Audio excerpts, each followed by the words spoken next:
नमस्कार दोस्तों, आज के हमारे इस वीडियो में हम आपके लिए एक पक्के शिव भक्त कवि विद्यापति की कहानी लेकर आए हैं। दोस्तों, मैथिली भाषा के महाकवि विद्यापति भगवान शिव के बहुत बड़े भक्त थे।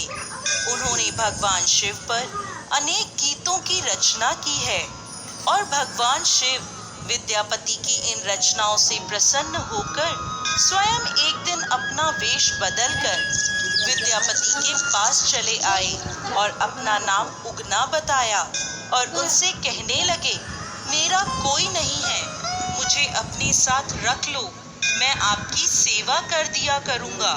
विद्यापति खुद बहुत गरीब थे, वे उगना को कैसे रखते, पर उगना ने जिद पकड़ ली और सिर्फ 2 वक्त की रोटी पर काम करने को तैयार हो गया।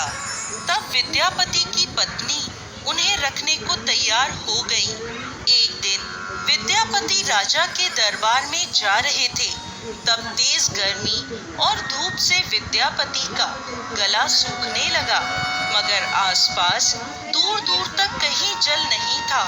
तब विद्यापति ने उगना से कहा, कहीं से मेरे लिए थोड़ा पानी ले आओ, नहीं तो मैं प्यास से मर जाऊंगा।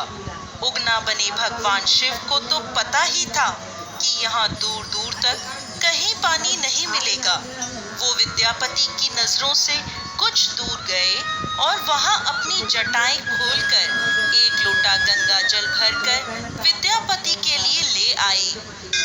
वो शीतल जल पीते ही विद्यापति को गंगा जल का स्वाद आ गया और वो बोले, इस सुनसान स्थान पर तुम ये जल कहाँ से लाई? तब उगना कहानियां बनाने लगा, परंतु विद्यापति को उगना पर संदेह हो गया कि ये कोई सामान्य व्यक्ति नहीं बल्कि स्वयं भगवान शिव हैं। तब विद्यापति ने उगना को हे भोलेनाथ कहकर पुकारा और उनके पैर पकड़ लिए। तब हार कर उगना को अपने वास्तविक स्वरूप में आना पड़ा। विद्यापति उनके पैरों में बैठे रोने लगे, बोले, हे प्रभु, आपसे सेवा करवाकर मेरा तो जीवन ही नष्ट हो गया। शिव जी बोले, लेकिन मुझे इसमें बहुत सुख मिला, मैं तुम्हारे साथ उगना बनकर ही रहना चाहता हूँ, लेकिन मेरे वास्तविक स्वरूप का किसी को भी पता नहीं चलना चाहिए। विद्यापति को तो बिना मांगे संसार का सबसे अनमोल वरदान मिल चुका था। वो राजी हो गए और उगना और विद्यापति पहले की तरह रहने लगे। एक दिन विद्यापति की पत्नी सुशीला ने उगना को किसी गलती पर चूल्हे से लकड़ी निकालकर मारना शुरू कर दिया।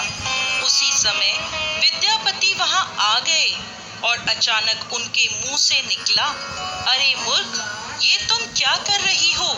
ये तो साक्षात भगवान शिव हैं, इन्हें मार रही हो, नर्क जाओगी।